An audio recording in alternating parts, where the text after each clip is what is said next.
श्रीगुरुभ्यो नमः। हरिः ओम्। नारायणं निखिलपूर्णगुणैकदेहं सर्वज्ञमच्युतमपेतसमस्तदोषं प्राणस्य सर्वचिदचित्परमेश्वरस्य साक्षादधीश्वरमियां शरणं रमेशम्। ಸರಿ, ದ್ವಿತೀಯಾರಣ್ಯಕದ ಪಂಚಮೋಧ್ಯಾಯ. ಇದರಲ್ಲಿ ಒಂದೇ ಒಂದು ಘಟ್ಟ, ಎಲ್ಲಿಂದ ಅಪಕ್ರಾಮಂತು ಗರ್ಭಿಣ್ಯ ಅಂತ ಪ್ರಾರಂಭ ಮಾಡಿ ಮುಂದಿನ ಪುಟದೊಳಗೆ ಯಥಾಸ್ಥಾನಂ ಗರ್ಭಿಣ್ಯ ಅಂತ ಒಂದನೇ ಮಂತ್ರ ಮುಗೀತದಲ್ಲಿ. ಅಷ್ಟಕ್ಕಾದ್ರೆ ಒಂದು ಘಟ್ಟ ಮುಗದೇ ಹೋತು. ವಿಷಯ ಏನದ ಬಹಳ ಚಂದದ. ಇದನ್ನ ಸಾಮಾನ್ಯವಾಗಿ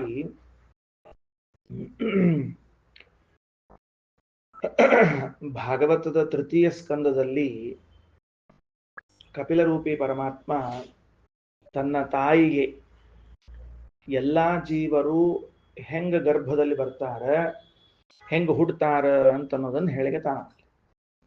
ಯಾಕ ಅದು ವೈರಾಗ್ಯ ಬರಬೇಕು ಅಂತ ಅನ್ನೋದಕ್ಕೆ ಜೀವನ ಹುಟ್ಟು, ಈ ಜೀವನ ಸಾವು ಎರಡನ್ನೂ ಒಂದೊಂದು ಪ್ಯಾರಾದಾಗ ಹೇಳ್ಯಾನ್ರಿ.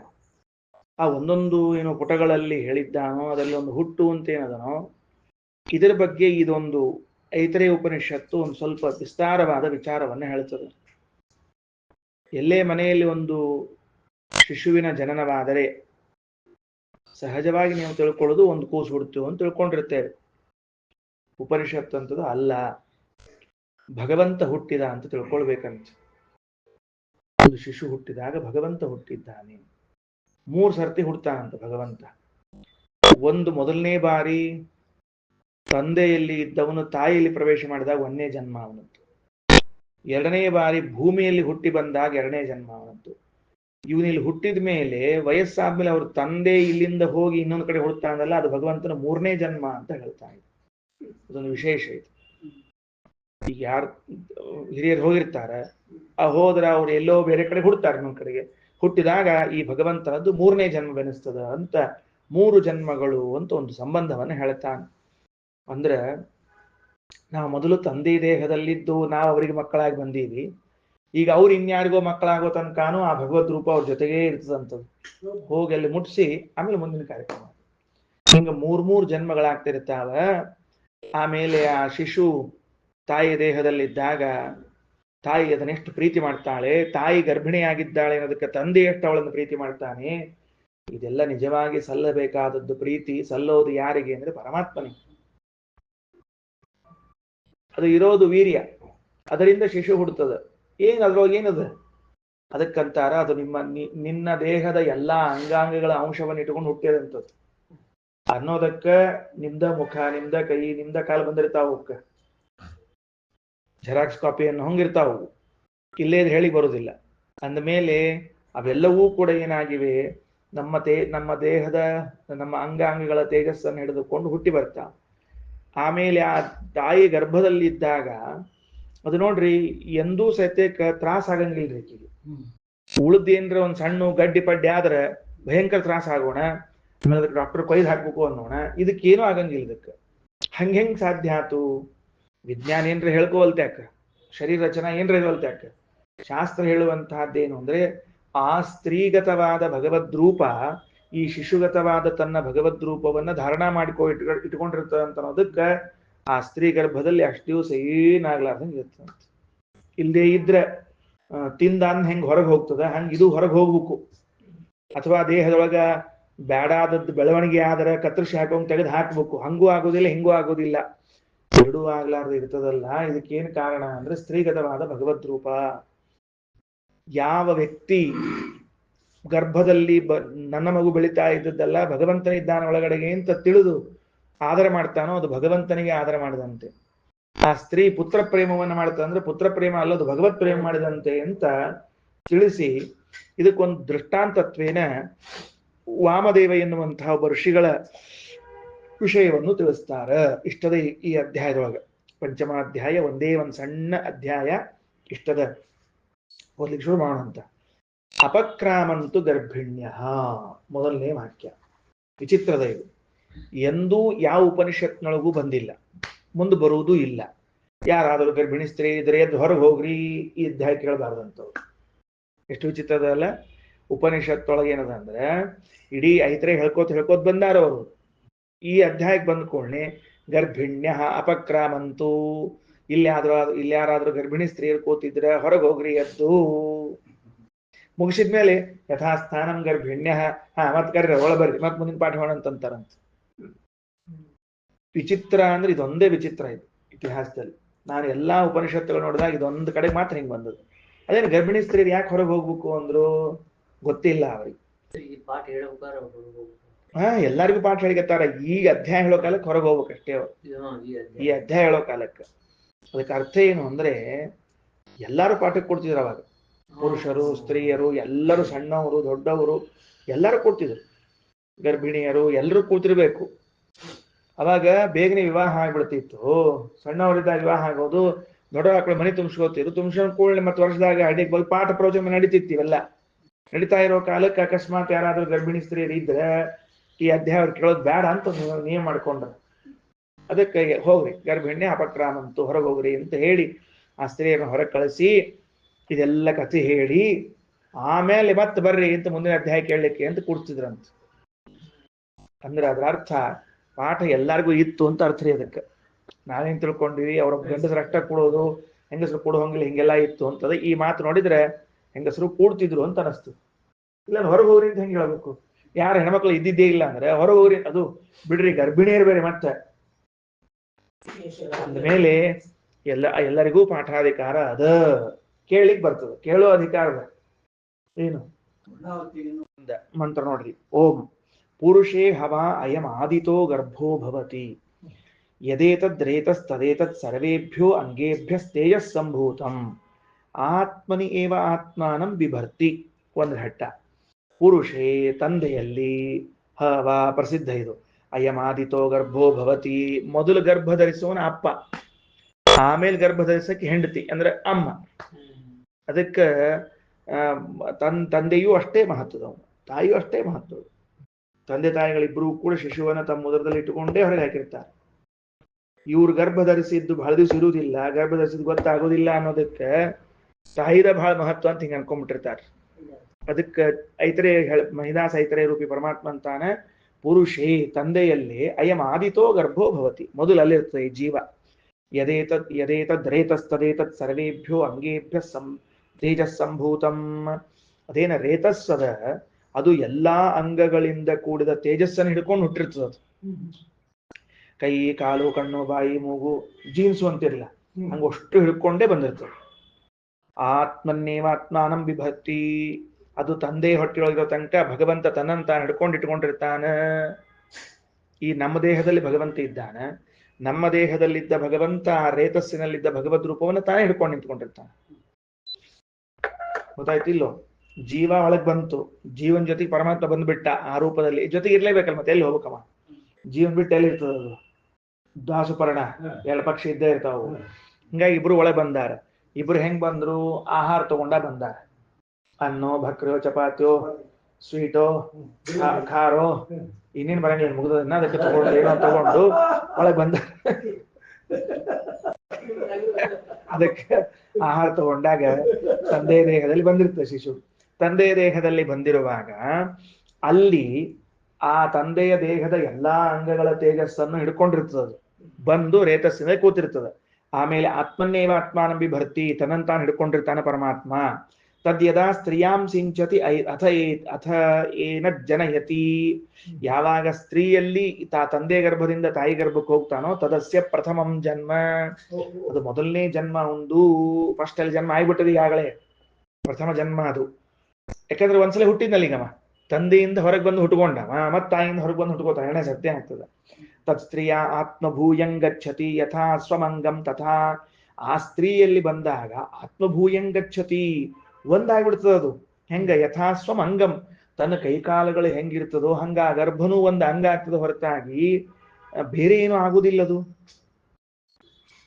ತಸ್ಮಾತ್ ಏನ ನ ಹಿನಸ್ತಿ, ತ್ರಾಸ ಆಗಂಗಿಲ್ಲ ಆಕಿಗೆ. ಹಿನಸ್ತಿ ಅಂದ್ರೆ ತ್ರಾಸು, ನ ಹಿನಸ್ತಿ ಅಂದ್ರೆ ತ್ರಾಸ ಆಗಂಗಿಲ್ಲ. ಆ ಗರ್ಭವು ಆ ಶಿಶುವು ಇಲ್ಲಿ ಬಂದದ್ರಿಂದ ಆಕೆಗೆ ಏನೂ ತ್ರಾಸ ಆಗಂಗಿಲ್ರಿ. ಅದು ಭಾರ ಆಗೋದು ಹಡಿಯೋದು ಬೇರೆ ವಿಷಯ. ಈಗ ಮತ್ತ ತೊಂದರೆ ಆಗೋದು ಅಂತ ಇರ್ತದಲ್ಲ, ಹಂಗೇನಿಲ್ರಿ. ಅದು ಅದನ್ನೇ ಹೇಳ್ತಾರೆ ಆಚಾರ್ಯ ಭಾಷೆದಾಗ ಹೇಳ್ತಾರೆ. ಎಲ್ಲದಕ್ಕೆ ಸುಮ್ಮನೆ ವಿಷಯ ಓದ್ಕೋದು ಹೊಂಟೇನಿ. ಮುಂದ ಆಯ್ತಾ. ಸಾ ಅಸ್ಯೈತಂ ಆತ್ಮಾನಮತ್ರ ಗತಂ ಭಾವಯತಿ. ಅದು ಏನಾಗ್ತಾಳ, ಸಾ ಅವಳು ಅಸ್ಯ ಏತಂ ಆತ್ಮಾನಂ ಅತ್ರ ಗತಂ ಭವತಿ. ಆ ತಂದೆಯ ಗರ್ಭದಲ್ಲಿ ಇದ್ದವನು ನನ್ನ ಗರ್ಭದಲ್ಲಿ ಬಂದ ಅಂತ, ನನ್ನ ಗಂಡನ ಗರ್ಭದಲ್ಲಿ ಇದ್ದವನು ನನ್ನಲ್ಲಿ ಬಂದ ಅಂತ ಭಾವಿಸ್ಲಿಕ್ಕೆ ಶುರು ಮಾಡ್ತಾಳ. ಶಿಶು ಈಗ ಅಲ್ಲಿಂದ ಇಲ್ಲಿ ಬಂತು ಅಂತ ತಿಳಿತಾಳ. ಸಾ ಭಾವಯಿತ್ರಿ ಭಾವಯಿತವ್ಯಾ ಭವತಿ. ಯಾರು ನನ್ನಲ್ಲಿ ಶಿಶು ಬಂದದ ಅಂತ ತಿಳಿಯಕ್ಕೆ ಶುರು ಮಾಡ್ತಾಳೋ ಅವಳನ್ನ ಗಂಡ ಪ್ರೀತಿ ಮಾಡ್ಲಿಕ್ಕೆ ಶುರು ಮಾಡ್ತಾನಂತೆ. ಯಾಕೆ? ಇದೆಲ್ಲವೂ ಪರಮಾತ್ಮನಿಂದ ಅಂತ ಮುಂದೆ ಆಚಾರ್ಯ ಹೇಳಬೇಕಾಗಿದೆ. ತಂ ಸ್ತ್ರೀ ಗರ್ಭಂ ಬಿಭರ್ತಿ. ಆ ಸ್ತ್ರೀ ಗರ್ಭ ಧರಿಸ್ತಾಳ. ಸೋ ಅಗ್ರೇವ ಕುಮಾರಂ ಜನ್ಮನಃ ಅಗ್ರೇ ಅಧಿಭಾವಯತಿ. ಅವಳು ಮೊದಲಿಗೆ ಕುಮಾರಂ ಜನ್ಮನಃ ಅಗ್ರೇ ಅಧಿಭಾವಯತಿ. ಕೂಸು ಹುಟ್ಟೋಕ್ಕಿಂತ ಮೊದಲು ಅದನ್ನ ಬಹಳ ಪ್ರೀತಿ ಮಾಡ್ತಾಳ. ಬಂತು ಅಂತ ತಿಳಿತಾಳ ಮೊದಲು, ಆಮೇಲೆ ಆ ಕೂಸು ಬೆಳೆದಂತೆ ಬೆಳೆದಂತೆ ಪ್ರೀತಿ ಮಾಡ್ಲಿಕ್ಕೆ ಶುರು ಮಾಡ್ತಾಳ. ಸ ಯತ್ ಕುಮಾರಂ ಜನ್ಮನೋ ಅಗ್ರೇ ಅಧಿಭಾವಯತಿ. ಆ ಕೂಸು ಹುಟ್ಟೋಕ್ಕಿಂತ ಮೊದಲೇ ಅದನ್ನೇನು ಪ್ರೇಮಿಸ್ತಾಳಲ್ಲ, ಆತ್ಮಾನಮೇವ ತದ್ಭಾವಯತಿ. ಪರಮಾತ್ಮನನ್ನೇ ಗೌರವಿಸ್ತಾಳ, ಆದರಿಸ್ತಾಳ. ತದ್ಭಾವಯತಿ. ತೇಷಾಂ ಲೋಕಾನಾಂ ಸಂತತ್ಯ ಏವಂ ಸಂತತಾ ಇಮೇ ಲೋಕಾಃ. ಹಿಂಗೆ ಅವ್ರು ಮತ್ತ ಭಗವಂತನನ್ನ ಪೂಜಾ ಗೌರವ ಮಾಡ್ಕೋತಿದ್ದು ಮುಂದ ಪುಣ್ಯವನ್ನ ಪಡೆದು ಮತ್ತ ಇಲ್ಲಿ ಮಕ್ಕಳಾಗಿ ಸಂತತಿಯಾಗಿ ಹುಟ್ಟು ಬರ್ತಾರ ಅಂತ ತಿಳಿಸ್ತಾ ಇದ್ದಾರೆ. ಸರಿ ಆಯ್ತಾ? ನೋಡಿ, ಇದದ್ದು ಜನ್ಮನೋ ಅಗ್ರೇ ಅಧಿಭಾವಯತಿ ಅಂತ ಆದ್ಮೇಲೆ ಆತ್ಮಾನಮೇವ ತದ್ಭಾವಯತಿ ಅಂತ ಆಯ್ತು. ಅದ ಮುಗಿದ ಮೇಲೆ ಏತೇಷಾಂ ಲೋಕಾನಾಂ ಸಂತತ್ಯ ಏವಂ ಹಿ ಸಂತತ ಇಮೇ ಲೋಕಾಹ. ಅಲ್ಲಿ ಇಲ್ಲಿಂದ ಅವ ಅಪ್ಪ ಹೋಗ್ಬಿಡ್ತಾನ, ಅವ ಮೇಲಿನ ಲೋಕಕ್ಕೆ ಹೋಗ್ಬಿಡ್ತಾನ. ಇವ ಹುಟ್ಟಿ ಬಂದಾದ್ಮೇಲೆ ಸ್ವಲ್ಪ ದಿವಸ ಆದ್ಮೇಲೆ ಈ ಒಂದು ಕಾಲ ಮುಗಿತು, ಇವ ಹೋಗ್ತಾನ. ಹೋದ ಅಂದ್ರೆ ಅವ ಅಪ್ಪ ಮ್ಯಾಲ ಇರೋಷ್ಟು ಕಾಲ ಇವೇನಿಲ್ ಕರ್ಮಗಳನ್ನ ಮಾಡ್ತಿರ್ತಾನಲ್ಲ ಅವನ ಹೆಸರಲ್ಲಿ ಹಿಂಗ್ ಕರ್ಮ ಮಾಡ್ತಾ ಇದ್ರೆ ಅವ ಇಲ್ಲೇ ಇದ್ದಂಗ ಅಲ್ಲಿ ಹೋದದ್ದು ಅಲ್ಲೇ ಇಲ್ರಿ ಅವ. ಯಾಕಂದ್ರೆ ಇವನ ಹೆಸರಲ್ಲೇ ಕರ್ಮ ಮಾಡ್ಲಿಕ್ಕೆ ತಾನು ಇನ್ನೂ ಅವ ಇಲ್ಲಿ, ಅವನ ಹೆಸರಲ್ಲಿ ಇನ್ನೂ ಎಷ್ಟು ದಿವಸ ಇಲ್ಲಿ ಕರ್ಮ ಆಗ್ತಿರ್ತದೋ ಅಷ್ಟು ದಿವಸ ಅವ ಇಲ್ಲಿ ಇದ್ದಂಗ. ಹಿಂಗಾಗಿ ಪೃಥ್ವಿಯಲ್ಲಿ ಉಳ್ಕೊಂಡಿರ್ತಾನ. ಹಿಂಗ ತಂದೆ ಮಕ್ಕಳ ಸಂಬಂಧ ಅಂಬೋದು ಇರ್ತದ ಅಂತ ಹೇಳಿದ್ದಾರೆ. ಇವತ್ತು ಓದೋ ಕಾಲಕ್ಕೆ ಒಂದ್ ಮಾತು ಅನಿಸ್ತು, ಇದು ಮುಂದೆ ಬರ್ತದ. ತಂದೆ ಹೋದ್ಮೇಲೆ ಮಗ ಅವನ ಹೆಸರಲ್ಲಿ ಕರ್ಮ ಮಾಡ್ತಿರ್ತಾನಲ್ಲ, ಅವೆಲ್ಲ ಪುಣ್ಯ ಅವ್ನು ಟ್ರಾನ್ಸ್ಫರ್ ಆಗ್ತಿರ್ತದ. ಎಷ್ಟು ದಿವಸ ನಮಗೂ ಅವ್ರಿಗೂ ಸಂಬಂಧ ಇರ್ತದ ಅಂದ್ರೆ, ಶ್ರಾದ್ದ ಪಕ್ಷಗಳನ್ನ ಎಷ್ಟು ದಿವಸ ಮಾಡ್ತಿರ್ತಾರ ನೋಡ್ರಿ, ಅಷ್ಟು ದಿವಸ ಒಂದ್ ಸಂಬಂಧ ಇರ್ತದ. 10 ವರ್ಷ 20 ವರ್ಷ 30 ವರ್ಷ 40 ವರ್ಷ. ಅವ್ರ ತಂದು ತೀರ್ಕೊಂಡ್ಮೇಲೆ ಎಷ್ಟು ವರ್ಷ ಮಾಡ್ತಾರಲ್ಲ, ಮತ್ ಮಾಡ್ಬೇಕಲ್ಲ. ಅದಾದ್ಮೇಲೆ ಅವ ಪಿತಾಮಹಕ್ ಬರ್ತಾನ, ಪ್ರಪಿತಾಮಹಕ್ ಬರ್ತಾನ. ಪ್ರಪಿತಾಮಹಕ್ ಬಂದ್ಮೇಲೆ ಮುಂದೆ ಇವ್ರ ಸಂಬಂಧ ಹೊರಟು ಹೋಗ್ತದ. ಸುಮ್ಮನೆ ಯಾವ ಪಕ್ಷಮಾಸಕ್ಕೊಮ್ಮೆ ಅದಕ್ಕೊಂಬದಕ್ಕೊಂಬ ಬರ್ತಿರ್ತ ಅಷ್ಟೇ ಅದಕ್ಕೆ. ಹೌದಾ? ಅಂದ್ರೆ ಅವರು ಎಲ್ಲಿ ತನಕ ಈ ಶ್ರಾದ್ದಕ್ಕೆ ತರ್ಪಣಕ್ಕೆ ಬಂದಿರ್ತಾರ ನೋಡ್ರಿ, ಅಲ್ಲಿ ತನಕ ಇನ್ನೂ ಅವ್ರು ಬೇರೆ ಕಡೆ ಹುಟ್ಟಿರಂಗಿಲ್ಲ. ಇವ್ರದ್ದು ಯಾವಾಗ ಅವ್ರದ್ದು ಪರ್ಮನೆಂಟ್ಲಿ ಶ್ರಾದ್ದ ತರ್ಪಣ ಮುಗಿತದ ನೋಡ್ರಿ, ಇವ್ರಿಗೆ ಮುಂದಿನ ಮಾಡೋರ್ದು, ಅವಾಗ ಅವ್ರ ಬೇರೆ ಕಡೆ ಎಲ್ಲೋ ಹುಟ್ಟಿರ್ತಾರ. ಇಲ್ಲೇ ಇದ್ರೆ ಆ ಸಿಸ್ಟಮ್ ತಂದಿರ್ಲಿಕ್ಕಿಲ್ಲ. ಅದನ್ನ ಅರ್ಥ ಆಯ್ತಾ ಹೇಳಿದೆ ಅಂತ? ಸ್ವರ್ಗದ ಅಲ್ಲಲ್ಲ, ಈಗ ಪಿತೃಪಿತಾಮ ಪರಿತಾಮ 3 ಮಂದಿ ಇವ್ರು ಮಾಡ್ತಿರ್ತಾರ. ಇವ್ರದ್ದು ಆದ್ಮೇಲೆ ಈಗ ನೋಡ್ರಿ, ಮುಂದಿನವ್ರು ಮಾಡಿದ ಅವ ಇವ್ ಪಿತಾಮಹ ಆದ. ಈಗ ಅಪ್ಪಂದ್ ಮಾಡೋ ತನಕ ಇವೊಂದೊಂದು 20-30 ವರ್ಷ ಅಂತ ಇಟ್ಕೊಳ್ರಿ, ಅಥವಾ 50 ವರ್ಷ ಮಾಡಿದ ಅಂತ ಇಟ್ಕೊಳ್ರಿ. ಇವ್ ಹೋದ್ಮೇಲೆ ಮಗ ಮಾಡ್ಲಿಕ್ಕೆ ಶುರು ಮಾಡ್ತಾನ, ಅವಾಗ ಇವಂದು ಅವ್ರ ಅಪ್ಪಂದು ಬಂದಿರ್ತದ. ಹಿಂಗಿದೇನ್ ಸಂಬಂಧ ಇರ್ತದ, ಅದ್ ಅವ್ರ ಭೂಮಿ ಒಳಗೆ ಬಿಟ್ಕೋತ್ ಹೋಗ್ತದೆ. ಮೇಲೆ ಹೋಗಿ ತೆಳಗಿನವ್ರು ಬಿಟ್ಕೋತ್ ಹೋಗ್ತದ. ಅದ್ ತೆಳಗಿನವ್ ಹೋದಾಗ ಇದು ಲಾಸ್ಟ್ ಪಾಯಿಂಟ್ ಅಲ್ಲಿ ಹಾರಿ ಹೋಗ್ತದೆ ನೋಡ್ರಿ, ಅವತ್ತ ಎಲ್ಲ ಹುಟ್ಟ್ಯಾನ ಅಂತ. ಇಲ್ಲ ಅಂದ್ರೆ ಅವ್ನು ತರ್ಪಣ ಹೆಂಗ ಆಗೋಗ್ತಿಲ್ಲ. ದ್ವಾದಶ ಪಿತೃಗಳು ಅಂತಿರ್ತಾರೆ. ಈ ಒಂದು ದ್ವಾದಶ ಪಿತೃಗಳು ಅಂದ್ರೆ ಮೊದ್ಲಿನ ದ್ವಾದಶ ಅಲ್ರಿ, ಇವಂಗ ದ್ವಾದಶ ಸಂಬಂಧ ಇಷ್ಟು ಮಾಡ್ತಾರೆ. ಅದು ಹಿಂದಿನವ ಎಲ್ಲ ಹುಟ್ಟ್ಯಾನ, ಆಗಲೇ ಮುಗಿತಾವ ಕೆಲಸ. ಹಿಂಗೇನೋ ಹಿಂಗ ಅನಿಸ್ತದ, ಟ್ರಾನ್ಸ್ಫರ್ ಆಗಿರ್ತಾ ಇಲ್ಲೋ ಅಂತ ಅನಿಸ್ತದ. ಅಲ್ಲಿ ತನಕ ಇವ್ರ ಪುಣ್ಯಕರ್ಮ ಆಗ್ತಿರ್ತದ. ಇಲ್ಲ ಅಂದ್ರೆ ಸಂಬಂಧ ಇಲ್ಲ ಅಂತ ತರ್ಪಣ ಕೊಡೋದು ಹೆಂಗ ಅಂತ ಹಿಂಗ್ ಬರ್ತದ ಒಂದ್ ಪ್ರಶ್ನೆ. ಅದಕ್ಕ ಈ ಸಂತತಾಹ ಇಮೇ ಲೋಕಾಹ ಅಂತ ತಿಳಿದುಕೊಂಡಿಲ್ಲ. ಆಯ್ತು. ಈಗ ಭಾಷ್ಯ ಹೇಳ್ತಾರೆ ನೋಡ್ರಿ. ಅಯಂ ನಾರಾಯಣೋ ದೇವಃ ಪುರುಷೇ ಪ್ರಥಮಂ ವಿಷೇತ್. ಈ ನಾರಾಯಣನು ಪುರುಷನಲ್ಲಿ ಪ್ರಥಮದಲ್ಲಿ ಪ್ರವೇಶ ಮಾಡ್ತಾನ. ಹೆಂಗ? ಅಪ್ಪನಲ್ಲಿ, ಪುರುಷನಲ್ಲಿ ಅಪ್ಪನಲ್ಲಿ ಅಂತ ಅರ್ಥ. ಅನ್ನಸ್ಥೋ ಅನ್ನೇನ ಸಹಿತ ತಸ್ಮಿನ್ ರೇತಸ್ತ್ವಮಾಗತೆ. ಅನ್ನದಲ್ಲಿದ್ದುಕೊಂಡು ಅನ್ನ ಸಹಿತವಾಗಿ ರೇತಸ್ನಲ್ಲಿ ಬರ್ತಾನ. ಜೀವ ಇದ್ದ ಇದ್ದಾನ, ಮತ್ತ ಜೀವಂದಿಲ್ಲ ಅಂತ ತಿಳಿಬೇಡ್ರಿ, ಭಗವಂತಂದ ಅಷ್ಟ ಹೇಳಿಕತ್ತದ ಶಾಸ್ತ್ರ ಇಲ್ಲಿ. ಜೀವಿಲ್ಲೋ ಜೀವ ಇದ್ನೋ ಇಲ್ಲೋ ಬರೀ ಪರಮಾತ್ಮ ಅಷ್ಟೇ ಇದ್ನೋ ಹಿಂಗೆಲ್ಲ ಕೇಳಬಾರ್ದು. ಪರಮಾತ್ಮ ಜೀವ ಇದ್ದೇ ಇದ್ದಾನೆ, ಪರಮಾತ್ಮನ ಕಥೆ ಹೇಳಿಕ್ ಹೊರಟಾರ. ತಸ್ಮಿನ್ ಸ್ಥಿತಂ ಸ್ವರೂಪಂ ಸ ಪುರುಷಸ್ಥೋಭಿವರ್ತ್ಯಜಃ. ತಸ್ಮಿನ್ ಆ ರೇತಸ್ಸಿನಲ್ಲಿ ಸ್ಥಿತಂ ಇರುವ ಸ್ವರೂಪಂ ತನ್ನ ರೂಪವನ್ನು ಸಹ ಆ ಪುರುಷಸ್ಥಃ ಪುರುಷನಲ್ಲಿರುವಂತಹ ಪರಮಾತ್ಮ ಬಿಭರ್ತಿ ಧರಿಸುತ್ತಾನೆ. ಅಂದ್ರೆ ಆಹಾರವನ್ನ ತಿಂದ, ಆಹಾರದ ಮೂಲಕ ಜೀವ ಇವನ್ ಹೊಟ್ಟೆಯಾಗ ಬಂದ, ಪರಮಾತ್ಮನ ಇದು ತಂದೆ ಹೊಟ್ಟೆಯಾಗ ಬಂದ, ಅವನ ಜೊತೆಗೆ ಭಗವಂತನ ರೂಪನು ಬಂತು. ಈಗ ತಂದಿ ಆ ಕೂಸನ್ನ ಹಿಡ್ಕೊಂಡ, ಜೀವನ ತನ್ನ ಹೊಟ್ಟೆಯಾಗ ಇಟ್ಕೊಂಡಾನ ಅಂಬೋದು ಮೇಲ್ನೋಟದ ಅರ್ಥ. ಪುರುಷನ ದೇಹದಲ್ಲಿದ್ದ ಭಗವಂತ ವೀರ್ಯದಲ್ಲಿ ಅಲ್ಲಿ ಇದು ಆಹಾರದಲ್ಲಿದ್ದ ಜೀವನ್ ಅವ ಹಿಡ್ಕೊಂಡ, ಪರಮಾತ್ಮನ ಅವ ಹಿಡ್ಕೊಂಡು ನಿಂತ್ಕೊಂಡಾನ ಅಂತ ಅರ್ಥ ಅದಕ್ಕೆ. ಎರಡು ಪುರುಷಸ್ತು ತದ್ರೂಪಂ ರೇತಸಾ ಸಾಕಂ ಸ್ವಯಂ ಪುಂಸಿ ಸ್ಥಿತೋ ಹರಿ ಸ್ತ್ರೀಯಾಂ ಸಿಂಚತಿ. ತದ್ರೂಪಂ ಆ ಆಹಾರದಲ್ಲೋ ತಂದೆಯ ದೇಹದಲ್ಲಿರುವಂತಹದ್ದು, ರೇತಸಾ ಸಾಕಂ ರೇತಸ್ಸಿನ ರೂಪದಲ್ಲಿ, ಸ್ವಯಂ ಪುಂಸಿ ಸ್ಥಿತ ಹರಿ ತಾನು ಪುರುಷನಲ್ಲಿ ಇದ್ದವನು, ಸ್ತ್ರೀಯಾಂ ಸಿಂಚತಿ ಸ್ತ್ರೀಯಲ್ಲಿ ಹೋಗ್ತಾನೆ. ತಸ್ಯೈವ ಸ್ಥಾನಾಂತರಗತೆ ಪ್ರಭೋಹೋ ಅವ ಇನ್ನೊಂದು ಸ್ಥಾನಕ್ಕೆ ಹೋದ ಅಂದ್ರೆ ಪ್ರಥಮಂ ಜನ್ಮ ವಿಷ್ಣುಸ್ತು. ಫಸ್ಟ್ ಆಯ್ತು, ಮೊದಲನೇ ಜನ್ಮ ಆಯ್ತು. ಕಲ್ಪನಾ ಅಂತ ಹೇಳಿದ್ದು ಮೊದಲನೇ ಜನ್ಮ ಆಯ್ತು ಅಂತ ಹೇಳಿ. ಆಮೇಲೆ ನೋಡ್ರಿ, ಸ ತಸ್ಯ ಅಂಗವತ್ ಪ್ರಭು ನೈನಾಂ ಹಿನಸ್ತಿ ಆನುಕೂಲ್ಯಾತ್. ಸಹ ಪರಮಾತ್ಮ ತಸ್ಯಾಹ ಯಾವ ತಾಯಿ ಹೊಟ್ಟೆಯೊಳಗೆ ಹೋಗಿರ್ತಾನ, ಅಂಗವತ್ ಅವಳ ದೇಹದ ಒಂದು ಭಾಗವೇನೋ ಎನ್ನುವಂತೆ, ನ ಏನಾಂ ಹಿನಸ್ತಿ ಈಕಿಗೆ ತೊಂದರೆ ಕೊಡಂಗಿಲ್ಲವಾ. ಅಷ್ಟು ದಿವಸ ಇದ್ರು ಒಟ್ಟು ತೊಂದರೆ ಆಗಂಗಿಲ್ಲ ನೋಡ್ರಿ, ಅದು ಭಾರಿ ಆಶ್ಚರ್ಯ. ಆನುಕೂಲ್ಯಾತ ಉಲ್ಟಾ ಅನುಕೂಲ ಮಾಡಿಕೊಟ್ಟಿರ್ತಾನ. ಸಾ ಪುತ್ರಂ ಭಾವಯತ್ಯಥ ಆಕೇನ್ ಮಾಡ್ತಾಳ, ನನ್ ಮಗು ನನ್ ಮಗು ಅಂತ ಭಾವನಾ ಶುರು ಮಾಡ್ತಾಳ ಆಕಿ. ಪುತ್ರಸ್ಯ ಭಾವನಾ ಸೈವ ತದ್ಗತತ್ವಾತ್ ಹರಿಭಾವನಾ. ಪುತ್ರನನ್ನ ಆದರಿಸುವುದು ಪ್ರೇಮಿಸುವುದು ಅಂದ್ರೆ ಆ ಕೂಸಿನ ಒಳಗಿದ್ದ ಭಗವಂತನನ್ನ ಆದರಿಸುವುದು ಪ್ರೇಮಿಸುವುದು ಅಂತ ಅರ್ಥ.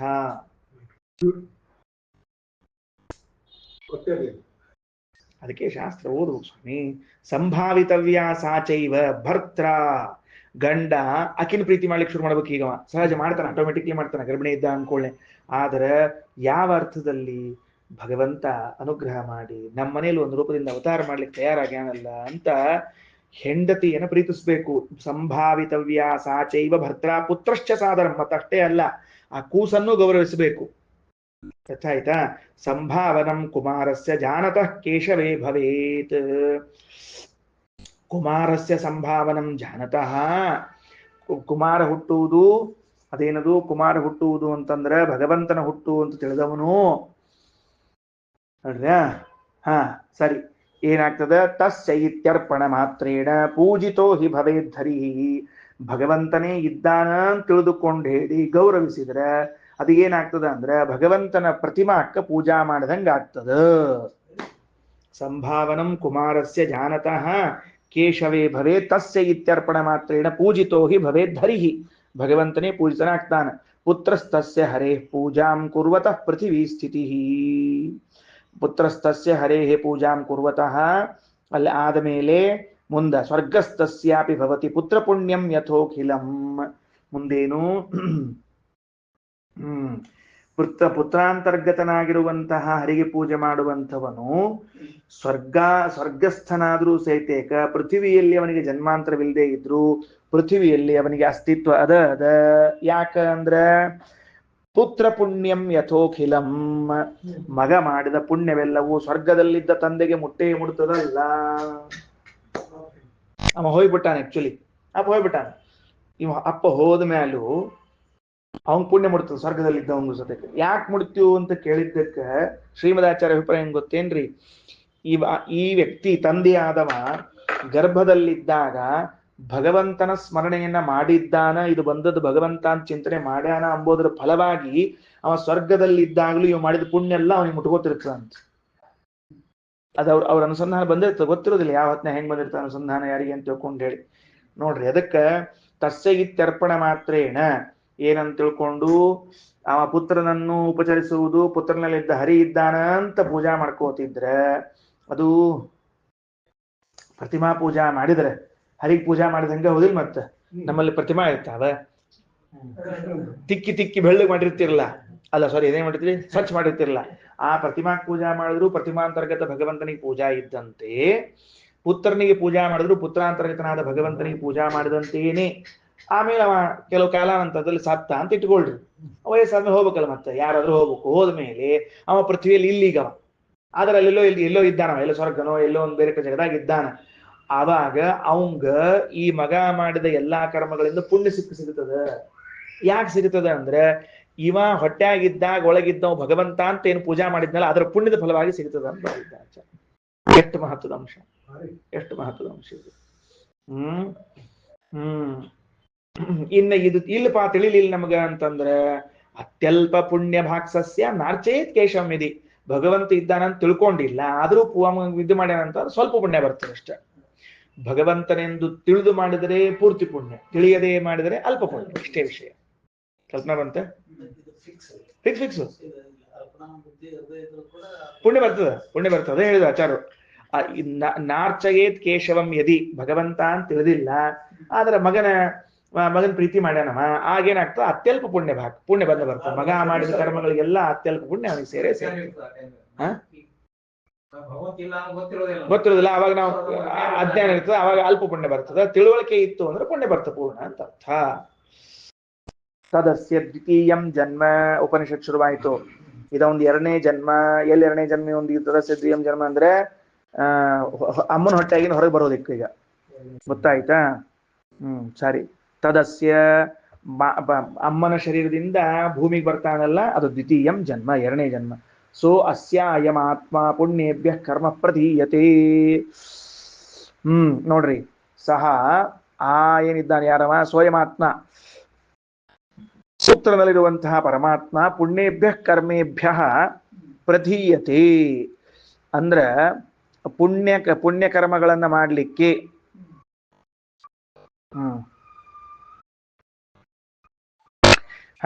ತಂದೆಯಿಂದ, ಇದು ತಾಯಿಯಿಂದ ಹೊರಗೆ ಬಂದ ಮೇಲೆ ಸ್ವಲ್ಪ ದಿವಸಗಳ ಕಾಲ ಆ ತಂದೆಯು, ಸ್ವಲ್ಪ ದಿವಸ ಅಂದ್ರೆ ಅವನ್ ಟೈಮ್ ಬರೋ ತನಕ ಅಂತ ಅರ್ಥ.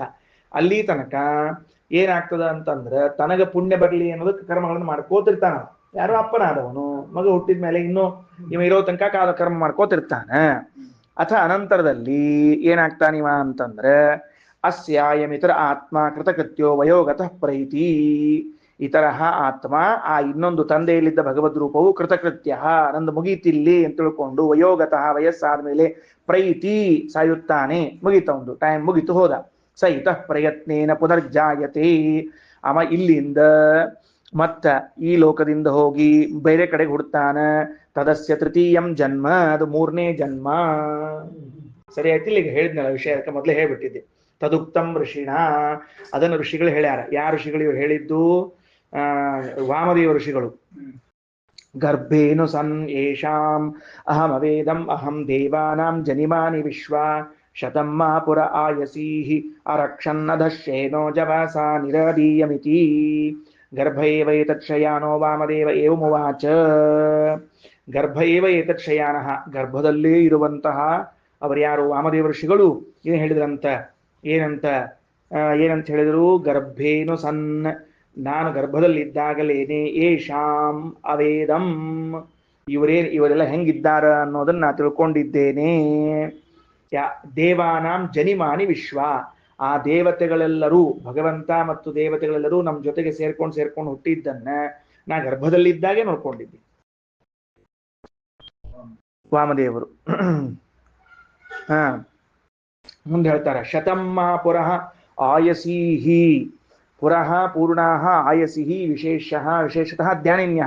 ನೋಡ್ರಿ, 100 ಮಂದಿ ಜ್ಞಾನಿಗಳಾಗಿರುವಂತಹ ದೇವತೆಗಳು ಅರಕ್ಷನ್, ನನ್ನನ್ನು ರಕ್ಷಣೆ ಮಾಡ್ತಕ್ಕಂಥವರಾಗಿದ್ದಾರೆ. ನಾನು ಆ ಗರ್ಭದಲ್ಲಿದ್ದಾಗ 100 ದೇವತೆಗಳು ಸೇರ್ಕೊಂಡು ನನ್ನನ್ನು ರಕ್ಷಣೆ ಮಾಡ್ತಕ್ಕಂಥವರಾಗಿದ್ದಾರೆ. ಅದಶ್ಯೇನೋ ಜವಸಾ ನಿರದೀಯಂ ಅಂತ ಹೇಳ್ಯಾರ. ಅಂದ್ರೆ ಈ ಎಲ್ಲದಕ್ಕೂ ಮುಖ್ಯ ಕಾರಣೀಭೂತನಾಗಿರುವಂಥವನು ಪರಮಾತ್ಮ. ಅವನ ಕೆಳಗಡೆಗೆ ಇರ್ತಕ್ಕಂತಹ ಈ ದೇವತೆಗಳೆಲ್ಲರೂ ಸೇರಿಕೊಂಡು ಜವಸ, ವೇಗದಿಂದ ನಿರದೀಯಂ, ತಾಯಿಯ ಗರ್ಭದಿಂದ ಹೊರಗೆ ಹಾಕಿದ್ದಾರೆ ನನ್ನ. ಸರಿ ಆಯ್ತಾ? ಅಂದ್ರ ಏನ್ ಹೇಳಿದ್ರು ವಾಮದೇವ ಋಷಿಗಳಂತಾರ, ನಾನು ತಾಯಿಯ ಗರ್ಭದಲ್ಲಿದ್ದಾಗಲೇನೆ ಭಗವಂತ ಹಾಗೂ ಇತರ ತತ್ವಾಭಿಮಾನಿ ದೇವತೆಗಳು, ಜ್ಞಾನಿಗಳೆಲ್ಲರೂ ಸೇರಿಕೊಂಡು ನನ್ನನ್ನ ಗರ್ಭದಲ್ಲಿ ರಕ್ಷಣೆ ಮಾಡ್ತಾ ಇದ್ರು. ನಾ ನೋಡಿದ್ದೇನದನ್ನ. ವಾಮದೇವ ಋಷಿಗಳು ತಾವು ಸ್ವಂತ ವಾಮದೇವ ಋಷಿಗಳು ವಾಮದೇವ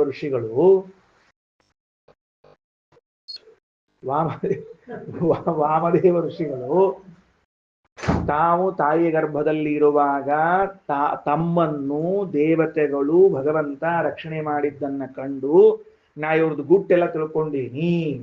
ಇದನ್ನು ಹೊರಗೆ ಬಂದ್ಮೇಲೆ ಎಲ್ಲರಿಗೂ ಹೇಳಿದ್ರು ಅವ್ರು. ಸಾಕ್ಷಿ, ಹೌದು, ಅದಕ್ಕೆ ಸಾಕ್ಷಿ ಧರ ಕೊಟ್ಟಾರೆ ಇವರು. ಒಳಗೆ ಪರಮಾತ್ಮ ಇರ್ತಾನ, ನಮ್ ಜೊತೆಗೆ ಇರ್ತಾನ, ದೇವತೆಗಳು ಇರ್ತಾರ ನಮ್ ಜೊತೆಗೆ, ನಮ್ ರಕ್ಷಣೆ ಮಾಡ್ತಿರ್ತಾರ, ನಾ ಹುಟ್ಟೋ ಕಾಲಕ್ಕೆ ನಮ್ಮನ್ನ ಕರ್ಕೊಂಡ್ ಬರ್ತಾರ, ಟೈಮ್ ಆತಂದ್ರೆ ಎತ್ ಹೊರಗೆ ಹಾಕ್ತಾರ. ಇಷ್ಟೆಲ್ಲಾನು ಅವ್ರು ನೋಡ್ಯಾರ ಅಂತ ಈ ಮಂತ್ರದ ಅಭಿಪ್ರಾಯ. ಸರಿ ಆತ. ಗರ್ಭೇನು ಸನ್ನ, ಏನಾತಪ್ಪ ಇದು? ಗರ್ಭೇನು ಸನ್ ಅನುಸನ್ ಏಷಾಂ ಅಮಂ ಅವೇದಂ ಅಹಂ ದೇವಾನಾಂ ಜನಿಮಾನಿ ವಿಶ್ವಾ ಶತಂ ಮಾ ಪುರ ಆಯಸೀರ ರಕ್ಷನ್ನಧ ಶ್ರೇನೋ ಜವಸ ನಿರದೀಯಂ. ಜವಸ ಅಂದ್ರೆ ವೇಗದಿಂದ, ನಿರದೀಯಂ ಅಂದ್ರೆ ಹೊರ ಹಾಕಲ್ಪಡುತ್ತೇನೆ ಮಾತ್ರ ಗರ್ಭದಿಂದ. ಗರ್ಭ ಏವ ಏತತ್ ಶಯಾನಃ, ಗರ್ಭೇ ಏವ ತಾಯಿ ಗರ್ಭದಲ್ಲಿದ್ದೇ ಏತತ್ ಶಯಾನಃ ಮಲಗಿರುವಂತಹ ವಾಮದೇವನು ಏವಮವಾಚ ಹಿಂಗ್ ಹೇಳಿದ. ಅಲ್ಲೇ ಇದ್ದು ಹೇಳ್ಯಾನ ಅಂದ್ರ ಮುಂದ್ ತಿಳ್ಕೊಂಡಿವಿ ಅಂತ ನಾವು ತಾತ್ಪರ್ಯ. ಸ ಏವಂ ವಿದ್ವಾನ್ ಅಸ್ಮಾತ್ ಶರೀರ ಭೇದಾರೂರ್ಧ್ವಂ ಉತ್ಕ್ರಮಿಷ್ಯ ಅಸ್ಮಿನ್ ಸ್ವರ್ಗೇ ಲೋಕೆ ಸರ್ವಾನ್ ಕಾಮಾನಾಪ್ತ್ವಾಮೃತ ಸಮಭವತ. ಯಾವ ಜ್ಞಾನಿಯು ಹೀಗೆ ಈ ಭಗವಂತನ 3 ಜನ್ಮಗಳನ್ನು ಸರಿಯಾಗಿ ತಿಳಿದುಕೊಳ್ತಾನೋ, ಏನ್ರಿ, ಯಾವನು ಭಗವಂತನ ಈ 3 ಜನ್ಮವನ್ನು ಸರಿಯಾಗಿ ತಿಳಿದುಕೊಳ್ತಾನೋ ಅವ ಇಲ್ಲಿಂದ ಮೇಲೆ ಈ ಭಗವಂತನ ಜ್ಞಾನ ಮಾಡಿಕೊಂಡದ್ರ ಫಲವಾಗಿ ಸ್ವರ್ಗ ಅಂದ್ರೆ ಏನು? ಸ್ವರ್ಗಕ್ಕೆ ಹೋಗೋದಲ್ಲ, ವೈಕುಂಠಕ್ಕೆ ಹೋಗ್ತಾನ ಎಂಬ ಅಭಿಪ್ರಾಯವನ್ನು ಹೇಳ್ತಾರೆ. ಆ ಕಾಮಾನಾಪ್ತ್ವ ಅಮೃತ ಸಮಭವತ ಅಂತ ತಿಳಿಸಿದ್ದಾರೆ. ಯಥಾಸ್ಥಾನಂ ಗರ್ಭಿಣ್ಯ, ಮತ್ತೆ ಯಥಾ ಪ್ರಕಾರ ಗರ್ಭಿಣಿ ಸ್ತ್ರೀಯರು ಬರ್ಲಿ ತಿಳ್ಕೊಂಡು ಹೇಳಿ ಮಂತ್ರ ಮುಗಿಸ್ತಾರೆ. ನೋಡ್ರಿ, ಪೃಥಿವ್ಯಾಂ ಜನ್ಮ ಪುತ್ರಸ್ಯ, ಇಲ್ಲಿ ಮುಂದಿನ ವಾಕ್ಯಗಳನ್ನೆಲ್ಲ ಸ್ವಲ್ಪ ಗಮನಿಸ್ತಾ ಹೋಗ್ರೆ ಪ್ಲೀಸ್. ನಮ್ದು ಏನೋ ಹಂಗ ತಿಳ್ಕೊಂಡಿದ್ನೆ ಆಗಲೇ ಹೇಳಿದ ವಿಷಯಗಳನ್ನ. ಪೃಥಿವ್ಯಾಂ ಜನ್ಮಪುತ್ರಸ್ಯ ದ್ವಿತೀಯಂ ವಿಷ್ಣು ಜನ್ಮಹಿ, ತಾಯಿ ಗರ್ಭಕ್ಕೆ ಬಂದಾಗ ಮೊದಲನೇ ಜನ್ಮ, ಭೂಮಿ ಒಳಗೆ ಬಂದಾಗ 2ನೇ ಜನ್ಮ. ಸರಿ ಆಯ್ತಾ? ಏತದ್ರೂಪಂ ನಿಧಾಯೈವ ಜೀವಾರ್ಥೇ ಧರ್ಮಕರ್ತವೇ ಪಿತೃಸ್ಥೇನ ತು ರೂಪೇಣ ಗಚ್ಚತ್ಯನ್ಯತ್ರ ಕೇಶವಃ. ನೋಡ್ರಿ, ಏತದ್ರೂಪಂ ನಿಧಾಯೈವ, ಮಗನ ರೂಪದಲ್ಲಿ ಇದ್ದು ತಾನು ಇಲ್ಲಿ ಜೀವಾರ್ಥೆ, ಆ ಅಪ್ಪ ಎಂಬ ಜೀವ ಇದ್ದಾನಲ್ಲ ಅವನ ಧರ್ಮಕರ್ತವೇ, ಅವನಿಗೋಸ್ಕರ ಧರ್ಮಕರ್ಮಾದಿಗಳನ್ನ ಮಾಡಲಿ ಅನ್ನೋ ಉದ್ದೇಶದಿಂದ ಮಗನಲ್ಲಿ ಇದ್ದ ರೂಪದಿಂದ ತಾನಿಲ್ಲಿದ್ದು ಪಿತೃಸ್ಥೇನ ರೂಪೇಣ ಗಚ್ಚತಿ ಅನ್ಯತ್ರ ಕೇಶವಃ, ಅಪ್ಪನಲ್ಲಿದ್ದ ರೂಪದಿಂದ ಇನ್ನೊಂದು ಕಡೆಗೆ ಹೋಗ್ತಾನ. ಅಂದ್ರೆ ಅರ್ಥ ಏನಾಯ್ತು ಅಂದ್ರೆ ಅಪ್ಪ ಬೇರೆ ಕಡೆ ಹುಡ್ತಾನೆ, ಮಗ ಇಲ್ಲಿ ಅವನ ಹೆಸರಲ್ಲಿ ಕರ್ಮ ಮಾಡ್ಕೋತಿರ್ತಾನೆ, ಆ ಧರ್ಮಗಳೆಲ್ಲ ಅವನಿಗೆ ಮುಡ್ತದ ಅಂತ ನಾವು ಅಭಿಪ್ರಾಯವನ್ನು ತಿಳಿಸ್ತಾ ಇದ್ದಾರೆ. ಸರಿ ಆಯ್ತಾ ವಿಷಯ ಅಂತ ಹೇಳಿ ಕಾಡ್ರಪ್ಪ ಒಂದು ಮಾತು ಹೇಳೋಣಂತ. ಇಲ್ಲಿ ಏನಂತಾರ ಅಂತಂದ್ರೆ ನೋಡ್ರಿ, ವ್ಯಾಖ್ಯಾನಕಾರ ಏನ್ ಮಾಡ್ಯಾರ ಅಂತ ಹೇಳಿಗತ್ತೀನಿ, ವ್ಯಾಖ್ಯಾನ ಓದ್ಲಿಗತ್ತೀನಿ ಶ್ಲೋಕಕ್ಕೆ. ಪುತ್ರಗತಂ ರೂಪಂ, ಮಗನಲ್ಲಿರ್ತಕ್ಕಂತಹ ಭಗವಂತನ ರೂಪವು ಜೀವಾರ್ಥೆ ಪಿತೃಜೀವಾರ್ಥೆ ಅಂದ್ರೆ ತಂದೆ ಎಂಬ ಜೀವಕ್ಕೋಸ್ಕರ, ಧರ್ಮಕರ್ತವೇ ಪುಣ್ಯಕರ್ಮಣಾಂ ಕರಣಾಯ, ಪುಣ್ಯಕರ್ಮಗಳನ್ನ ಮಾಡ್ಲಿ, ಪುತ್ರ ದೇವ ಏಹ ನಿಧಾಯ, ಪುತ್ರದಲ್ಲೇ ಇಟ್ಟು, ಪಿತೃಸ್ಥೇನ ರೂಪೇಣ ಅನ್ಯತ್ರ ಗಚ್ಚತಿ, ಅಪ್ಪನ ರೂಪದಲ್ಲಿ ಅಪ್ಪನ ಕರ್ಕೊಂಡು ಅಪ್ಪನಲ್ಲಿ ಇದ್ದಿರುವಂತಹ ರೂಪ ಬೇರೆ ಕಡೆ ಹೋಗ್ಬಿಡ್ತದ. ಅಂದ್ರೆ ಈಗ ಅವನ್ ಬ್ಯಾರೆ ಮತ್ತೆ ಅಪ್ಪನ ಸಲುವಾಗಿ ಪುಣ್ಯ ಮಾಡ್ಲಿಕ್ಕೆ ಮಗ ಇಲ್ಲಿ ಉಳ್ಕೊಂಡ, ಅಪ್ಪ ಇನ್ನೊಂದ್ ಕಡೆ ಹೋದ ಅಂದ್ರೆ ಇವ ಮಾಡಿದ ಕರ್ಮಗಳೆಲ್ಲವೂ ಕೂಡ ಅವನಿಗೇನಾಗ್ಬೇಕು? ಬರ್ಲೇಬೇಕು ಅಂತ ಈ ವಾಕ್ಯದ ಅಭಿಪ್ರಾಯದ. ಇನ್ನ ಅದು ನಾ ಆಗಲೇ ಹೇಳಿದ್ದು ನನಗೆ ಅನಿಸಿದ್ದು ಅಂತ ಹೇಳಿನಿ. ಇವರು ಅಲ್ಲಿ ಹುಟ್ಟಿದಾಗ ಹೆಸರು ಮುಗಿಯೋ ತನಕ ಇವೆಲ್ಲ ಅದ ಇಲ್ಲಿ ವಾಕ್ಯದ ಮೇಲೆ ಅಭಿಪ್ರಾಯ ಬಂದದ್ ನನಗೆ, ಅದಕ್ಕೆ ಅಷ್ಟು ಹೇಳಿ. ಪಿತುರ್ ಅನ್ಯತ್ರ ಜನನಂ, ಆಮೇಲೆ ಏನಾಗ್ತದ ಅವ ಅನ್ಯತ್ರ ಜನನ, ಅವ ಹುಡ್ತಾನ್ರಿ 3ನೇದವ ಇನ್ನೊಂದ್ ಕಡೆಗೆ, ಅಲ್ಲಿ ಏನಾಗ್ತದೆ ತೃತೀಯಂ ಜನ್ಮ ತದ್ಧರೇ, ಅದು ಭಗವಂತನ 3ನೇ ಜನ್ಮ ಅಂತ ಕರೆಸಿಕೊಳ್ಳುತ್ತದೆ. ಅಂದ್ರ ಎಂದ ತಾಯಿ ಗರ್ಭದಲ್ಲಿ ಬರ್ತದ ಜೀವ ಅದು ಮೊದಲನೇ ಜನ್ಮ, ಭೂಮಿಗೆ ಬರ್ತದ 2ನೇ ಜನ್ಮ ಪರಮಾತ್ಮದ್ದು, ಅವ ಅಪ್ಪ ಇನ್ನೊಂದ್ ಕಡೆ ಹುಡ್ತಾನಲ್ಲ ಅದು 3ನೇ ಜನ್ಮ ಒಂದು ಅಂತ ತಿಳಿಸ್ತಾ ಇದ್ದಾರ. ಗೊತ್ತಾಯ್ತಿಲ್ಲ ಅಂತ ಹೇಳಿದ್ರು, ಹೋಗ್ಬಿಡ್ರಿ. ಪಿತುರ್ ಅನ್ಯತ್ರ ಜನನಂ ತೃತೀಯಂ ಜನ್ಮ ತದ್ಧರೇ ಅಂತರ್ಯಾಮಿತಯೈವಂ ಹಿ ಸರ್ವಜೀವೇಶು ಸಂಸ್ಥಿತಂ, ಅಂತರ್ಯಾಮಿಯಾಗಿ ಎಲ್ಲ ಜೀವರಲ್ಲಿ ಅವ ಇದ್ದಾನ. ಸರ್ವದೋಷೋಜ್ಜಿತಂ ವಿಷ್ಣುಂ ಕರ್ತಾರಂ ಸರ್ವಕರ್ಮಣಾಂ, ಸರ್ವದೋಷ ದೂರನಾದ ಪರಮಾತ್ಮ ಕರ್ತಾರ, ಎಲ್ಲ ಕರ್ಮಗಳನ್ನು ಅವನೇ ಮಾಡುವನು. ನಿತ್ಯಾನಂದಂ ಸ್ವತಂತ್ರಂ ಚ, ನಿತ್ಯ ಆನಂದಪೂರ್ಣ ಸ್ವತಂತ್ರನಾಗಿದ್ದಾನ, ಸರ್ವಜ್ಞನಾಗಿದ್ದಾನೆ, ಸರ್ವತೋಧಿಕ. ಯೋ ವೇದ, ಯಾರು ಹಿಂಗೆ ತಿಳ್ಕೋತಾರೋ, ದೇಹ ಬಂಧಾತ್ ಸ ವಿಮುಕ್ತ, ದೇಹ ಬಂಧದಿಂದ ಹೊರಗಡೆಗೆ ಬಂದು ನಿತ್ಯ ಉತ್ತಮಾನ್ ಭೋಗಾನ್ ಭುಂಕ್ತೆ, ನಿತ್ಯದಲ್ಲೂ ಉತ್ತಮ ಭೋಗಗಳನ್ನು ಉಣ್ತಾನ. ಯಥಾ ಯೋಗ್ಯಂ ಅಂತ ತಿಳ್ಕೊಂಡು ವೇದಾನುಶಾಸನಂ ಇತಿ ಐತರೇಯ ಸಂಹಿತಾಯಾಮ್. ಇನ್ನು ಮುಂದೆ ಆಚಾರ್ಯರು ಬಹಳ ದೀರ್ಘ ಚರ್ಚೆ ಮಾಡ್ಯಾರ. ಬಹಳ ದೀರ್ಘ ಚರ್ಚೆ ಅಂದ್ರೆ ಏನು, ಇಲ್ಲಿ ಜೀವನ್ ಹುಟ್ಟೋ ಭಗವಂತನ ಹುಟ್ಟೋ ಅಂತ ಪ್ರಶ್ನೆ. ಈಗ ವಿಷಯ ಅಂತ ಹೇಳ್ಬಿಟ್ರಿ. ಈಗ ಪೂರ್ವ ಪಕ್ಷದವ್ರು ಪ್ರಶ್ನೆ ಮಾಡ್ತಾರಲ್ಲ, ಅಲ್ರಿ ಎಲ್ಲೂ ಸತ್ಯಕ್ಕೆ ಭಗವಂತ ಅಂತ ಇಲ್ಲೇ ಇಲ್ಲ, ಬರೇ ಗಂಡ ಹೆಂಡತಿ ಮಕ್ಕಳು ಅಂತ ಇಷ್ಟ ಕಥೆ ಅದ, ದೇವರಂತ ಎಲ್ಲದ ಅಂತ ಪ್ರಶ್ನೆ ಮಾಡಿಕೊಂಡು ಮುಂದೆ ಉತ್ತರ ಕೊಡ್ಲಿಕ್ಕೆ ಶುರು ಮಾಡ್ತಾ ಇದ್ದಾರೆ. ಸರಿ, ಅಂತೂ ಒಟ್ಟಿಗೆ ಏನಾಯ್ತು ಅಂದ್ರೆ, ಈಗ ನಾವು ಈ ಒಂದು ಅಧ್ಯಾಯ ಪೂರ್ಣ 5ನೇ ಅಧ್ಯಾಯದಲ್ಲಿ ಓದಿದಾಗ ಇಷ್ಟಾಯ್ತು ವಿಷಯ. ಏನಾಯಿತು, ನಾನು ಅಥವಾ ನೀವು, ನಾವೇನು ಕರ್ಮಾಂತರಗಳನ್ನ ಮಾಡಿ ಹಿಂದಿನ ದೇಹದಲ್ಲಿ ಎಲ್ಲೋ ಬಿಟ್ಟಿದ್ದೇವೆ, ಸತ್ವಲ್ಲಿ ಹಿಂದಿನ ಸತ್ತಿದ್ವಿ, ಅಲ್ಲಿಂದ ಮೇಲೆ ಯಾವುದೋ ಒಂದು ಲೋಕಕ್ಕೆ ಹೋಗಿದ್ವಿ, ಸ್ವರ್ಗಕ್ಕೋ ಮತ್ತೊಂದು ಎಲ್ಲೋ ಹೋಗಿದ್ವಿ, ಸ್ವರ್ಗ ಅಂತ ಇಟ್ಕೋಣಂತ. ಅಲ್ಲಿ ನಮ್ಮ ಕರ್ಮಗಳು ಮುಗಿದಾಗ, ನಮ್ಮ ಕರ್ಮಗಳು ಅಲ್ಲಿ ಪುಣ್ಯಕರ್ಮ ಮುಗಿತಲ್ಲ, ಸ್ವರ್ಗದಲ್ಲಿ ಪುಣ್ಯಕರ್ಮಗಳು ಮುಗಿದಾಗ ಅಲ್ಲಿಂದ ಎಲ್ಲಿ ತಳಗ್ ಹಾಕ್ತಾರ. ತಳಗ್ ಹಾಕೋ ಕಾಲಕ್ಕೆ ಎಲ್ಲಿ ಬರ್ಬೇಕಮ್ಮ, ಮೋಡದಲ್ಲಿ ಬರಬೇಕು, ಮಳೆಯಲ್ಲಿ ಬರಬೇಕು, ಭೂಮಿಯಲ್ಲಿ ಬರಬೇಕು, ಆಹಾರದಲ್ಲಿ ಬರಬೇಕು, ತಂದೆಯಲ್ಲಿ ಬರಬೇಕು, ತಾಯಿಯಲ್ಲಿ ಬರಬೇಕು. ಆ ಆಹಾರದಲ್ಲಿ ಬಂದಾಗ ಭಗವಂತ ಜೊತೆಗಿದ್ದೇ ಇದ್ದಾನೆ. ಆಹಾರದಲ್ಲಿ ಪರಮಾತ್ಮ ಹಾಗೂ ಜೀವ ಇಬ್ರೂ ಸೇರಿಕೊಂಡು ತಂದೆ ಹೊಟ್ಟೆಗೆ ಬಂದರು. ತಂದೆ ಹೊಟ್ಟೆಯಲ್ಲಿ ಎಷ್ಟು ದಿವಸ ಇರಬೇಕು ಅಂತ ಸಂಕಲ್ಪವು ಅಷ್ಟು ದಿವಸ ಇದ್ದ. ಆ ಭಗವಂತ ತಂದೆ ದೇಹದಲ್ಲಿ ಆಲ್ರೆಡಿ ಒಬ್ಬ ಭಗವಂತ ಇದ್ದೇ ಇದ್ದಾನೆ, ಒಂದು ರೂಪ. ಆ ಪಿತೃದೇಹಸ್ಥನಾದ ಭಗವಂತನು ಈ ಹೊಸ ಜೀವ ಏನು ಬರ್ಲಿಕ್ಕತ್ತದ ಅದರ ಜೊತೆಗಿದ್ದ ಭಗವಂತನನ್ನು ತನ್ನ ಹೊಟ್ಟೆಯಲ್ಲಿ ಇಟ್ಕೊಂಡಿರ್ತದೆ. ಸಮಯ ಬಂದಾಗ ವೀರ್ಯದಲ್ಲಿ ಪ್ರವೇಶ ಮಾಡಿಸಿ ಈ ತಂದೆಯ ದೇಹದ ಎಲ್ಲಾ ಅಂಗಾಂಗಗಳ ತೇಜಸ್ಸನ್ನು ತಗೊಂಡು ಅಲ್ಲಿಂದ ತಾಯಿ ಗರ್ಭದಲ್ಲಿ ಪ್ರವೇಶ ಮಾಡಿಸ್ತಾನೆ. ಆ ತಾಯಿ ಗರ್ಭದಲ್ಲಿ ಇದ್ದಾಗ ತಾಯಿಯಲ್ಲಿದ್ದ ಭಗವದ್ ರೂಪ ಏನದಲ್ಲ, ಆ ತಾಯಿಯಲ್ಲಿದ್ದ ಭಗವದ್ ರೂಪವು ಆ ಶಿಶುವನ್ನ, ವೀರ್ಯಸ್ಥವಾದ ಭಗವಂತ ಮತ್ತು ಶಿಶುವನ್ನ ಏನೂ ಆಗದೆ ಇದ್ದಂತೆ ರಕ್ಷಣೆ ಮಾಡ್ಕೋತಾನ, ಈ ದೇಹಕ್ಕೇನೂ ಬಾಧಕ ಆಗದೆ ಇದ್ದಂಗೆ ನೋಡ್ಕೋತಾನ. ಆವಾಗ ಅವಳು ಜೀವ ನನ್ನಲ್ಲಿ ಕೂಸು ಬಂದದ ಅಂತ ಮೊದಲು ತಿಳ್ಕೋತಾಳೆ. ಆಮೇಲೆ ಪ್ರೀತಿಸ್ಲಿಕ್ಕೆ ಪ್ರಾರಂಭ ಮಾಡ್ತಾಳೆ. ಹಿಂಗ ಕೂಸನ್ನ ಪ್ರೀತಿಸುವಂತಹ ತಾಯಿಯನ್ನು ಮತ್ತು ಕೂಸನ್ನೂ ಕೂಡ ತಂದೆಯಾದವನು ಪ್ರೀತಿಸ್ಬೇಕು. ಈಗ ತಿಳಿದ ಮೇಲೆ ಮುಂದೆ ಅದಕ್ಕೆ ಮೊದ್ಲೆಲ್ಲ ಪಾಠ ಹೇಳಿ ಆಮೇಲೆ ಲಗ್ನ ಮಾಡ್ತಿದ್ರಿ. ಅದಕ್ಕ ತಿಳ್ಕೊಂಡು ಗೌರವ ಕೊಡ್ಲಿಕ್ಕೆ ಶುರು ಮಾಡ್ತಾರ. ಈ ಗೌರವ ಕೊಡ್ತಾ ಇದ್ದಾಗ ಮುಂದೆ ಏನಾಗ್ತದ, ಇದು ಕಾಲಕ್ರಮೇಣದ ಹುಡ್ತದ ಕೂಸು. ಕಾಲಕ್ರಮದಲ್ಲಿ ಹುಟ್ಟಿದ ಮೇಲೆ ಅದು 2ನೇ ಜನ್ಮವಾಗ್ತದೆ. 2ನೇ ಜನ್ಮವಾದ ಮೇಲೆ ಆ ಕೂಸಿನಲ್ಲಿ ಇದ್ದ ಭಗವದ್ ರೂಪವು ತಂದೆಯಲ್ಲಿರ್ತಕ್ಕಂತಹ ಭಗವದ್ ರೂಪವನ್ನು ನೋಡ್ತದ. ಇನ್ನೆಷ್ಟು ದಿವಸ ನೀ ಇಲ್ಲಿರ್ಬೇಕು ಅಂತ ತಿಳ್ಕೊಂಡು ಹೇಳಿ. ಇವನು ಬೆಳೆದು ದೊಡ್ಡವನಾಗದ ಮೇಲೆ ಇವ ಹೋಗೋ ಟೈಮ್ ಬಂದಾಗ ಆ ಭಗವದ್ ರೂಪ ಅಂದ್ರೆ ಪಿತೃದಲ್ಲಿ ತಂದೆಯ ದೇಹದಲ್ಲಿದ್ದ ಭಗವದ್ ರೂಪವು ಪುತ್ರನ ದೇಹದಲ್ಲಿದ್ದ ಭಗವದ್ ರೂಪಕ್ಕೆ ಇಲ್ಲೇ ಇಳಿಸಿ ಅದು ಇಲ್ಲೇ ಇಟ್ಟು ತಾ ಹೋಗ್ತಾನೆ. ಯಾಕಂದ್ರೆ ನಾನು ಹೋದ ಮೇಲೂ ನನಗೋಸ್ಕರ ನೀನು ಕರ್ಮವನ್ನ ಮಾಡ್ತಾ ಇರು ಅನ್ನೋದಕ್ಕಾಗಿ. ಈ ಕರ್ಮಾದಿಗಳನ್ನ ಮಾಡ್ತಾ ಇದ್ರಿಂದಲೇನೆ ಇವ ಇನ್ನೂ ಪೃಥ್ವಿ ಬಿಟ್ಟು ಹೋದ್ರು ಪೃಥ್ವಿ ಒಳಗೆ ಇದ್ದಂಗನೆ ಇನ್ನೂ ಅವ, ಯಾಕಂದ್ರೆ ಅವನ ಹೆಸರು ಇಲ್ಲದ ಚಾಲ್ತಿ ಒಳಗದಲ್ಲಿ ಇನ್ನೂ ಹಿಂಗ ಇರ್ತಾನೆ. ಆಮೇಲೆ ಅಲ್ಲಿ ಅವನ ಕರ್ಮಗಳೇನು ಮುಗಿದು ಅವ ಇನ್ನೊಂದು ಕಡೆಗೆ ಎಲ್ಲೋ ಯಾರ್ದೋ ಮನೆಯಲ್ಲಿ ಹುಟ್ಟಿದಾಗ ಭಗವಂತನ 3ನೇ ಜನ್ಮವೆಂದು ಕರೆಸಿಕೊಳ್ಳುತ್ತದೆ. ಇದಿಷ್ಟು ದೇವರು ನಮ್ಮ ಜೊತೆಗೆ ಇದ್ದು ಹುಟ್ಟಿ ಬಂದು ತಂದೆಯನ್ನು ಬೇರೆ ಕಡೆಗೆ ಹುಟ್ಟಿಸುವಂತಹದ್ದು. ಅಂದ್ರೆ ಆ ತಂದೆ ದೇಹದಾಗ ಫಸ್ಟ್ ಬಂದಿದ್ ನೋಡ್ರಿ, ಫಸ್ಟ್ ತಂದೆ ದೇಹದ ಬಂದಿದ್ದಲ್ಲ. ಆಮೇಲೆ ಈ ಶಿಶು ಬಂದ, ಶಿಶುವಿನಿಂದ ಹೊರಗೆ ತಾಯಿಗೆ ಬಂದ, ತಾಯಿಗೆ ಹೊರಗೆ ಬಂದ.